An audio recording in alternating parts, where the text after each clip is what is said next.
একটি ঘটনা যা কল্পনাকেও হার মানায়। কিভাবে একজন কনস্টেবল অজান্তেই জেলার সবচেয়ে কঠোর এসপি ম্যাডামের ওপর লাঠি চালালেন এবং তারপর যা ঘটল তা পুরো শহরে ঝড় তুলে দিল। নতুন নিযুক্ত এসপি রাধিকা সিং একজন তেজস্বী, নির্ভীক এবং ন্যায়ের জন্য যে কোনো সীমা অতিক্রম করতে প্রস্তুত অফিসার। তিনি যখন জেলায় পা রাখলেন তখনই খবর এলো একটি গ্রামে থানার সামনে মহিলারা ধর্নায় বসেছেন।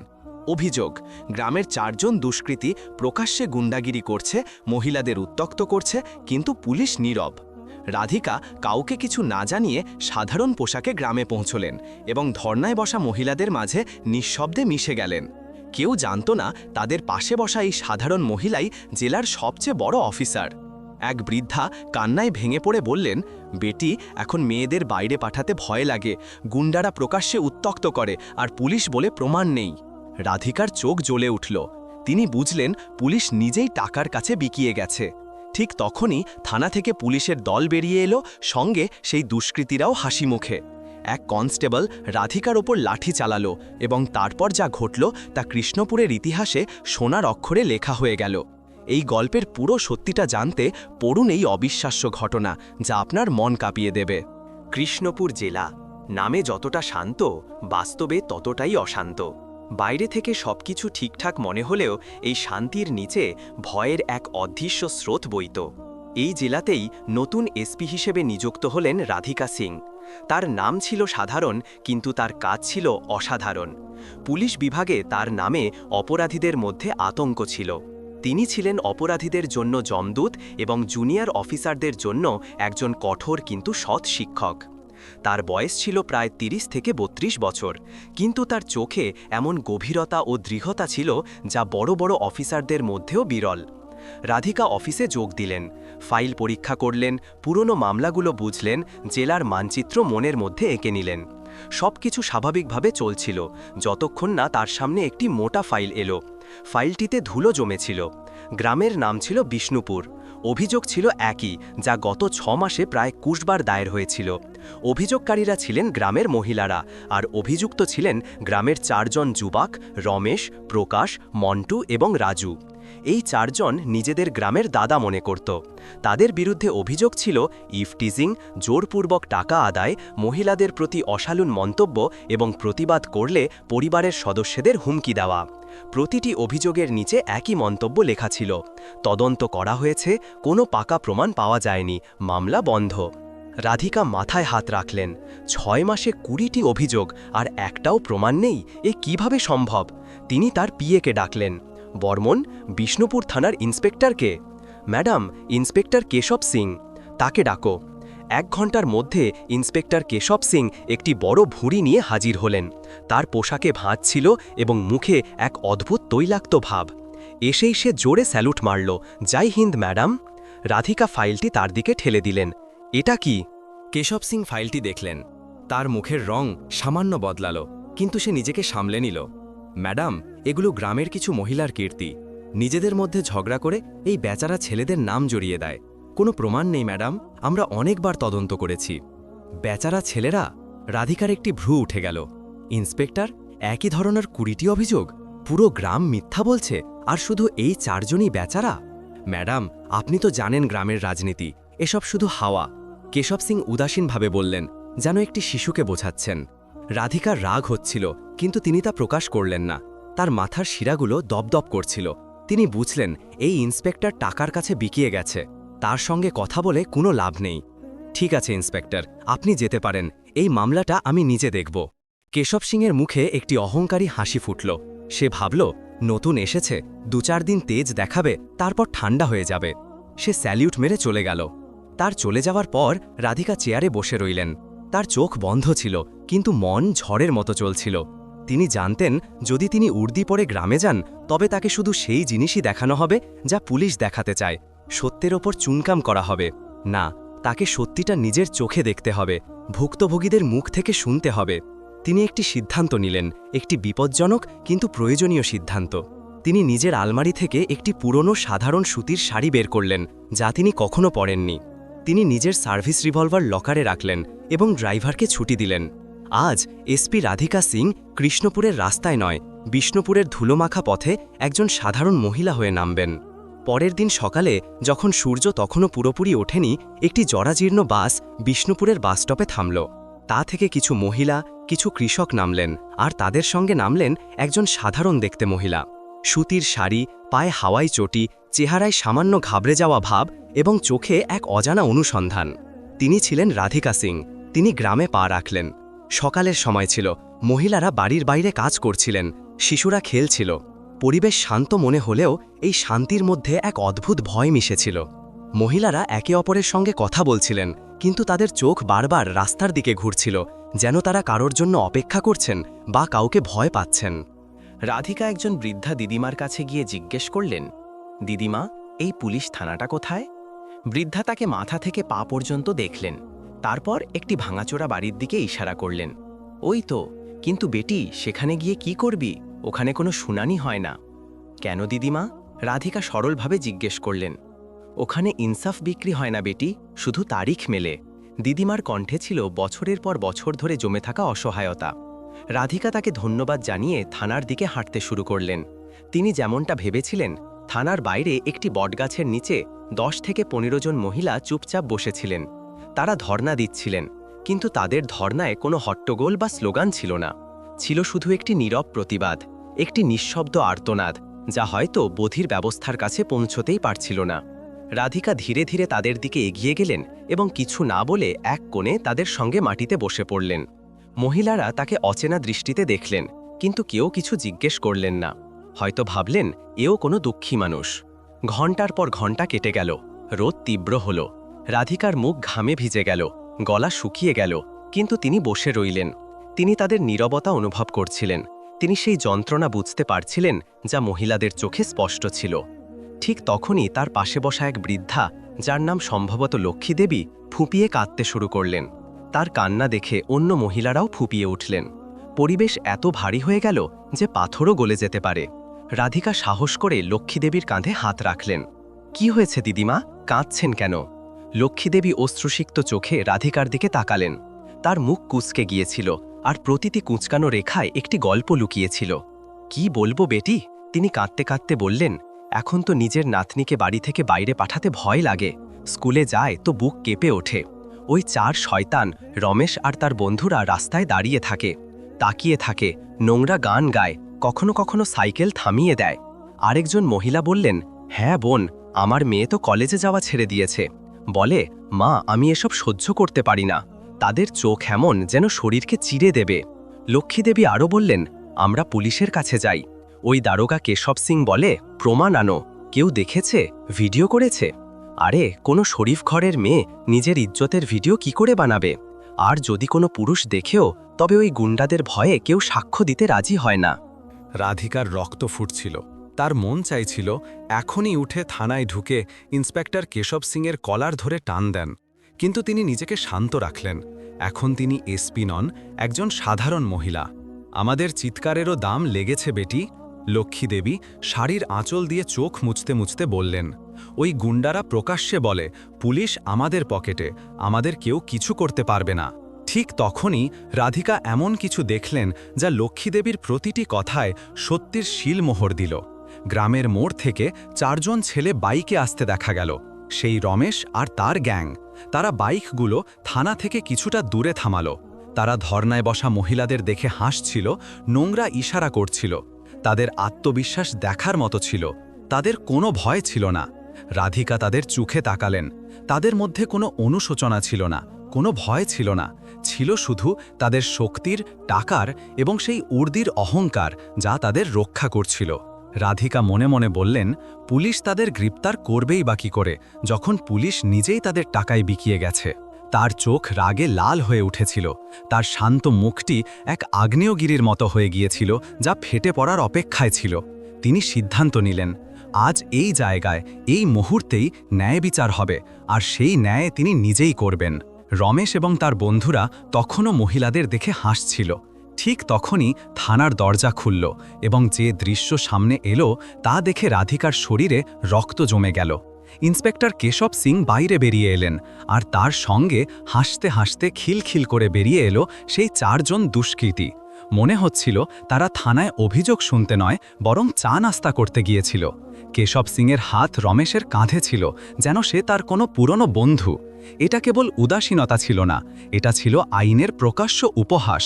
এটা ছিল ওই বসে থাকা মহিলাদের মুখে একটি থাপ্পড়। কেশব সিং ধর্নায় বসা মহিলাদের দেখলেন এবং তার চোখ ঘৃণায় ভরে গেল। সে চিৎকার করে উঠল, চলো ভাগো এখান থেকে, এ কি তামাশা লাগিয়েছ, বেআইনি ভিড় জমিয়েছ, সবাইকে ভেতরে পুড়ে দেব। মহিলারা ভয়ে কেঁপে উঠলেন, কেউ কেউ ওঠার চেষ্টা করলেন। কেশব সিং তার পাশে দাঁড়ানো কনস্টেবলকে ইশারা করলেন, রামবীর, সরাও এদের, লাঠি তালাও যদি দরকার হয়। কনস্টেবল রামবীর ছিলেন একজন লম্বা সুঠাম যুবক। তার চোখে মমতার বদলে অহংকার ছিল। সে তার লাঠি তুলল এবং ভিড়ের দিকে এগিয়ে গেল। তার পেছনে আরও দুজন কনস্টেবল ছিল। চলো সরো, ওঠো এখান থেকে, সে চিৎকার করতে করতে মহিলাদের ধাক্কা মারতে শুরু করল। লক্ষ্মী দেবী, যিনি বৃদ্ধা এবং দুর্বল ছিলেন, ধাক্কায় পড়ে যেতে যেতে বেঁচে গেলেন। এই দেখে রাধিকার ধৈর্যের বাঁধ ভেঙে গেল। আর নয়, তিনি নিজের জায়গা থেকে উঠলেন, শান্ত কিন্তু একটি পাহাড়ের মতো দৃঢ়। তিনি ধীরে ধীরে ভিড়ের মধ্য থেকে এগিয়ে গেলেন। তার মুখ ছিল ভাবলেশীন, কিন্তু তার হাঁটায় ছিল অসাধারণ শক্তি। তিনি নিজের কাঁধের শাড়ির আঁচল সরিয়ে কোমরে গুজে নিলেন। তার চোখে এখন একজন সাধারণ মহিলার অসহায়তা নয়, একজন আইপিএস অফিসারের আগুন ছিল। তিনি সরাসরি কনস্টেবল রামবীরের সামনে গিয়ে দাঁড়ালেন, যিনি তার লাঠি তুলে রেখেছিলেন। তার কঠোর ও প্রভাবশালী কণ্ঠ পুরো পরিবেশে প্রতিধ্বনিত হল, থামো। সবাই থমকে গেল। কনস্টেবল রামবীর, ইন্সপেক্টর কেশব সিং, ওই দুষ্কৃতীরা এবং এমনকি ভয় পাওয়া মহিলারাও সবাই তাকে দেখছিল। একজন সাধারণ শাড়ি পরা এই মহিলা কে, যার এত সাহস যে সে পুলিশের সঙ্গে চোখ মেলাচ্ছে? রাধিকা রামবীরের চোখে চোখ রেখে বললেন, তোমরা ইনসাফ শুনতে আসনি, তোমরা তো লাঠি মারতেই নেমেছ। তার কণ্ঠে এত জোর ছিল যে রামবীর এক মুহূর্তের জন্য ঘাবড়ে গেল। রাধিকা পুরো পুলিশ দলের দিকে তাকালেন। তোমাদের মনে হয় প্রতিটি ভিড়ি গুন্ডা, প্রতিটি মহিলায় মিথ্যাবাদী? আরে, উর্দি পড়ার আগে মানুষ হতে শেখো। একটু দাঁড়িয়ে এদের কথাও শুনে নাও, তাহলেই বুঝতে পারবে যে থানার বাইরে জনতা নয়, তোমাদের জবাবদিহি বসে থাকে। তার কথা শুনে ইন্সপেক্টর কেশব সিং এবং বাকি পুলিশ কর্মীদের মুখ ফ্যাকাশে হয়ে গেল। তাদের মনে হলো হয়তো এই মহিলা কোনো নেতা বা সাংবাদিক। কিন্তু কনস্টেবল রামবীরের রক্ত গরম হয়ে গেল। তার উর্দি, তার লাঠির ওপর অহংকার ছিল। একজন সাধারণ মহিলা তাকে শেখাচ্ছে কিভাবে ডিউটি করতে হয়। এটা তার পুরুষত্বের ওপর আঘাত ছিল। সে ক্ষেপে উঠল, তুই শেখাবি আমাদের আইন? সে রাগে চিৎকার করল, বড় এসেছে নেত্রী হতে। সে আর কিচ্ছু দেখল না, শুনল না। রাগের মাথায় রাধিকাকে জোরে ধাক্কা দিল। রাধিকা সামান্য টলে গেলেন এবং কেউ কিছু বুঝে ওঠার আগেই রামবীর তার পুরো শক্তি দিয়ে লাঠি ঘোরালো এবং রাধিকার পিঠে ঠিক তার কাঁধের কাছে আঘাত করল। খড়ধাক। লাঠির শব্দ এমনভাবে প্রতিধ্বনিত হল যেন নিস্তব্ধতার মধ্যে বজ্রপাত হল। পুরো গ্রাম, পুরো থানা সবাই হতবাক হয়ে গেল। লক্ষ্মীদেবীর চিৎকার বেরিয়ে এলো। মহিলারা ভয়ে কাঁপতে লাগলেন। ইন্সপেক্টর কেশব সিংয়ের মুখ খোলা থেকে গেল। সে বিশ্বাস করতে পারছিল না যে তার কনস্টেবল এটা কি করে ফেলল। রাধিকার তীব্র ব্যথা হল। তার পিঠে একটি নীল দাগ ফুটে উঠল। এক মুহূর্তের জন্য তার চোখের সামনে অন্ধকার নেমে এলো, কিন্তু তিনি পড়ে গেলেন না। তিনি ধীরে ধীরে, খুব ধীরে ধীরে পিছন ফিরলেন। তিনি তার ব্যথাতুর চোখ দিয়ে কনস্টেবল রামবীরের দিকে তাকালেন। তার চোখে জল ছিল না, ব্যথা ছিল, কিন্তু ব্যথার চেয়েও অনেক বেশি কিছু ছিল। একটি ঝড় ছিল যা এখন সব কিছু ধ্বংস করতে প্রস্তুত। তারপর যা ঘটল তা দেখে গ্রামবাসীরাও নিজেদের চোখের ওপর ভরসা করতে পারল না। তারা তাদের জীবনে এমন দৃশ্য কখনো দেখেনি। রাধিকা যখন পিছন ফিরলেন, তার চোখ লাল অঙ্গারের মতো জ্বলছিল। ব্যথা তার চেহারায় ছিল, কিন্তু তার চোখে যে ভাব ছিল তা ব্যথার চেয়েও অনেক বেশি বিপজ্জনক ছিল। তা ছিল অপমানের, ভেঙে যাওয়া বিশ্বাসের এবং একটি আগ্নেয়গিরির মতো ফেটে পড়ার মতো রাগের ভাব। কনস্টেবল রামবীর, যে এক মুহূর্ত আগেও রাগে কাঁপছিল, এখন রাধিকার চোখে তাকিয়ে ভয়ে কাঁপতে লাগল। তার মনে হলো যেন সে কোনো মহিলাকে নয়, সাক্ষাৎ মৃত্যুকে লাঠি মেরেছে। রাধিকা একটি শব্দও বললেন না। তিনি কেবল নিজের ডান হাত তুললেন এবং শাড়ির হাতা সামান্য ওপরে তুললেন। তার কবজিতে কোনো চুড়ি ছিল না, বরং ছিল একটি ঘড়ি, একটি স্ট্যান্ডার্ড পুলিশ ইস্যু ঘড়ি। তারপর তিনি নিজের পকেট থেকে একটি ছোট কার্ড বের করলেন। তিনি সেই কার্ডটি রামবীরের চোখের সামনে ধরলেন। তাতে অশোক স্তম্ভ আঁকা ছিল এবং লেখা ছিল Radhika Singh, IPS, police super SP, জেলা কৃষ্ণপুর। রামবীর যেই কার্ডটি দেখল তার পায়ের নিচ থেকে মাটি সরে গেল। তার চোখের সামনে মৃত্যু নাচতে লাগল। তার হাত থেকে লাঠি ছুটে মাটিতে পড়ে গেল। তার শরীর থেকে ঘাম এমনভাবে ঝরতে লাগল যেন সে কোনো চুল্লির সামনে দাঁড়িয়ে আছে। ম্যাডাম, তার জিভ জড়িয়ে গেল। ততক্ষণে ইন্সপেক্টর কেশব সিংহ দৌড়ে এলো। সে কার্ডটি দেখল এবং তার অবস্থা রামবীরের চেয়েও খারাপ হলো। তার ভুঁড়ি, যা সবসময় অহংকারে সামনে থাকত, আজ ভয়ে ভেতরে ঢুকে গেল। ম্যাডাম, ম্যাডাম, আপনি! হে ভগবান, এ কি হয়ে গেল? সে কাঁদতে লাগল। রমেশ এবং তার বন্ধুরা, যারা এতক্ষণ হাসছিল, তাদের মুখের রং সাদা হয়ে গেল। তারা বুঝতে পারল যে আজ তাদের শেষ দিন। তারা ধীরে ধীরে পিছন দিকে সরতে লাগল। ধরো এই চারজনকে! রাধিকার কণ্ঠ আর ধীর ছিল না। তিনি এক সিংহীর মতো গর্জন করে উঠলেন। যে কনস্টেবলরা এতক্ষণ লাঠি চালাচ্ছিল, তারা এখন এসপির আদেশ শুনে কেঁপে গেল। তারা সঙ্গে সঙ্গে সেই চারজন দুষ্কৃতীকে ধরে ফেলল, যারা পালানোর চেষ্টা করছিল। এবার রাধিকা কনস্টেবল রামবীরের দিকে ফিরলেন। তিনি তার একেবারে কাছে চলে এলেন। কনস্টেবল, নাম কি তোমার? তার কণ্ঠ ছিল শীতল, বরফের মতো। Rambir Singh madam, constable Rambir Singh. রাধিকা পুনরাবৃত্তি করলেন। রামবীর সিং, তুমি আজ একজন মহিলার উপর হাত তোলনি, তুমি এই উর্দির ওপর হাত তুলেছ। তুমি সেই প্রত্যেক মানুষের আস্থায় লাঠি মেরেছ যে সাহায্যের জন্য পুলিশের কাছে আসে। তুমি নয়, এই পুরো ডিপার্টমেন্টকে লজ্জিত করেছ। রামবীর ধপ করে রাধিকার পায়ের কাছে পড়ে গেল। মাফ করে দিন ম্যাডাম, ভুল হয়ে গেছে, আমার বাচ্চা আছে ম্যাডাম। যখন তুমি এই মহিলাদের ধাক্কা মারছিলে, তখন তোমার বাচ্চাদের কথা মনে পড়েনি? রাধিকার কণ্ঠে কোনো দয়া ছিল না। যখন তুমি তোমার লাঠির জোর একজন নিরস্ত্রের ওপর দেখাচ্ছিলে, তখন তোমার ডিউটির কথা মনে পড়েনি? তিনি অন্য কনস্টেবলদের আদেশ দিলেন, এর উর্দিক হল এখনই, এই মুহূর্তে। কনস্টেবলরা কাঁপতে কাঁপতে রামবীরের বেল্ট, টুপি এবং শার্ট খোলাতে শুরু করল। রামবীর কাঁদতে লাগল, অনুনয় করতে লাগল, কিন্তু রাধিকা এক চুলও নড়লেন না। কয়েক মিনিটের মধ্যেই একজন অহংকারী কনস্টেবল কেবল গেঞ্জি আর প্যান্ট পরে মাটিতে পড়ে থাকা এক দিনহীন মানুষ হয়ে গেল। এবার পালা ছিল ইন্সপেক্টর কেশব সিংয়ের। রাধিকা তার দিকে ফিরলেন। প্রমাণ চাইছিলে তো? এই পুরো গ্রাম প্রমাণ, এই মহিলাদের চোখ প্রমাণ, আমার পিঠে পড়া এই নীল দাগ প্রমাণ, আর সবচেয়ে বড় প্রমাণ হলো তোমার বিবেক, যা তুমি কবেই বিক্রি করে দিয়েছ। Suspend, you are suspended right নাও।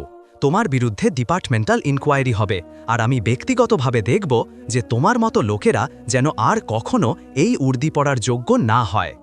কেশব সিংও কাঁদতে লাগল, অনুনয় করতে লাগল, কিন্তু রাধিকা তার দিকে ফিরেও তাকালেন না। তিনি নিজের পকেট থেকে ফোন বের করলেন এবং অতিরিক্ত এসপিকে ফোন করলেন। বর্মন, আমি এসপি রাধিকা বলছি, বিষ্ণুপুর থানায় আছি। এখানকার পুরো ফোর্সকে লাইন হাজির করো। ইন্সপেক্টর কেশব সিং এবং কনস্টেবল রামবীর সিংকে গ্রেপ্তার করো। এদের বিরুদ্ধে সরকারি কাজে বাধা দেওয়া, একজন মহিলা অফিসারের ওপর হামলা এবং অপরাধীদের আশ্রয় দেওয়ার মামলা দায়ের করো। আর হ্যাঁ, এখানে রমেশ, প্রকাশ, মন্টু এবং রাজু নামে 4 জন ছেলে আছে। তাদের বিরুদ্ধে ইফটিজিং, হুমকি দেওয়া এবং দাঙ্গা সৃষ্টির চেষ্টার জন্য এফআইআর দায়ের করো। আমি এখানেই আছি, আধা ঘন্টার মধ্যে আমি অ্যাকশন দেখতে চাই। ফোন কেটে গেল। পুরো এলাকায় নিস্তব্ধতা ছড়িয়ে পড়ল। গ্রামবাসীরা, যারা এতক্ষণ ভয়ে ছিলেন, এখন হতবাক ছিলেন। তারা তাদের জীবনে এমন ন্যায়বিচার হতে দেখেননি।